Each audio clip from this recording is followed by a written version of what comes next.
Ummati Muhammadiyani hozirgi kunda mana shu O'rta Osiyo xalqlarini kim va nima holatga kelganligini, qanday holatga kelganini bilmoqchi bo'lsalar, YouTube'ga kiringlar. Ikkita masxaravozni qo'yib qo'ygan videosi millionlagan prosmotr yig'yapti. Bir oyga yetmasdan haqni bayon qiladigan ustozlar, Allohni tanitadigan, payg'ambarga muhabbatni uyg'otadigan ma'ruzalar qilgan ustozlarning ma'ruzalari 50 ming ham prosmotr yig'a olmayapti. Falon jamoatning konserti bor, bir haftada 7 million prosmotr. Ummatning ahvoli qanaqa ekanligini bilmoqchimisizlar? Ummatning ahvoli shunaqa. Bu nima degani? Biz qayoqqa qarab ketayotganimizni ko'rsatyapti degani. O'tirib olib, Allohumma a'izzal islom val muslimin, Parvardigor islom va musulmonlarni aziz qilgin, duo qilyapmiz, ahvolimizni qaranglar. Hozir sizni qanaqa odam ekanligingizni bilib olishning oson yo'li bor.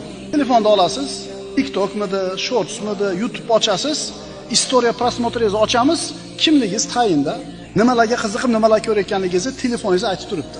Shunga qarab turib, hayotingizga baho beravering. Alloh bilan bo'layotgan munosabatingiz, dinga bo'lgan, taqvoga bo'lgan intilishingiz shunga qarab baho beravering.